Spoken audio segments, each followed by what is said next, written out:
Welcome back, guys and gals. Just thought I'd do a little bit of a different video this time. I want to show you the old stereo that is in Orwin, my old Cavalier, my gold one.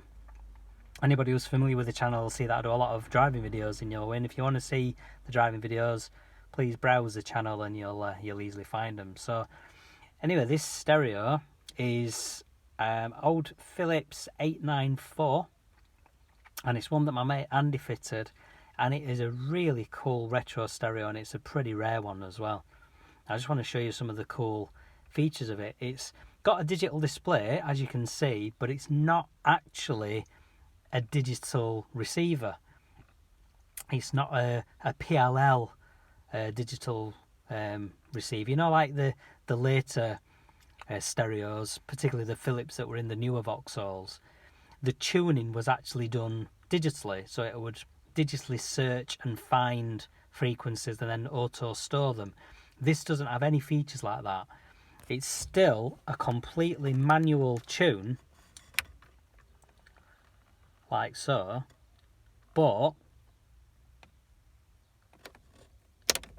it then stores it in the presets like a... Think about like an old push button radio from the 70s, for example, and going back further. It's basically like a push button radio, but with a digital display. So instead of it having a gauge that goes backwards and forwards, like you'd get in a stereo normally of this age and this style, you'd turn your wheel and the line would go backwards and forwards on a dial. This doesn't do that. Instead, it has a digital display. So it's fascinating, really, that it's a combination of old and new technology. I'll show you how the presets work. You basically got this button that you keep pressing to take you through your presets. So you've got number 1, which is white, which is for FM. Got number 2, number 3, and then 4 goes green, which is for long wave. Then you've got 5 and 6, which are red, which are for medium wave. So it's colour coded as well, which is really cool.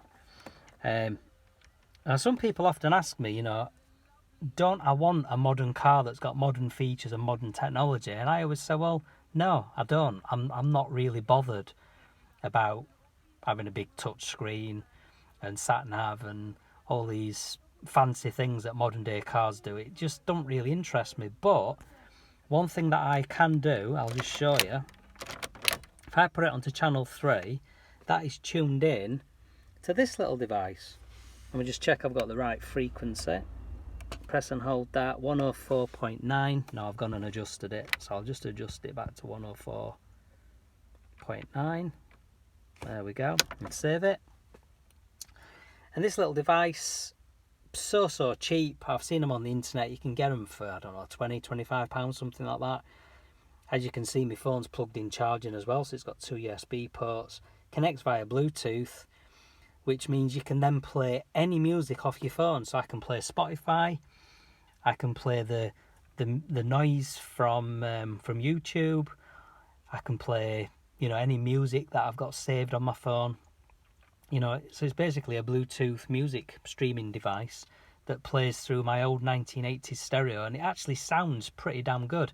The only thing that lets it down is probably the original speakers. I might upgrade one day to better ones. But the stereo itself, the sound quality is brilliant. Considering it's still using the old 1984 Cavalier speakers, which were never known for being amazing. No, I don't think any car stereo speakers really were back then. Not mainstream cars anyway. So yeah, I just wanted to show you it. I've not tried the cassette deck yet, mainly because I'm a little bit nervous about putting old cassettes in case they get stuck and jammed and start to get chewed up. But yeah, I just thought I'd show you the stereo, some of the features of it. Not actually sure what the info button does, to be fair. I need to have a play around with it, and obviously the stereo button's obvious. You can alter the balance side to side as you normally can. Some basic features, but the main thing I wanted to show you was the fact that it's a manual tune push button radio, but with a digital display, which I just think is just a really cool piece of retro stereo history. So there you go. All right then, guys. So as usual, please like, browse, subscribe, notification bell, the usual YouTube stuff.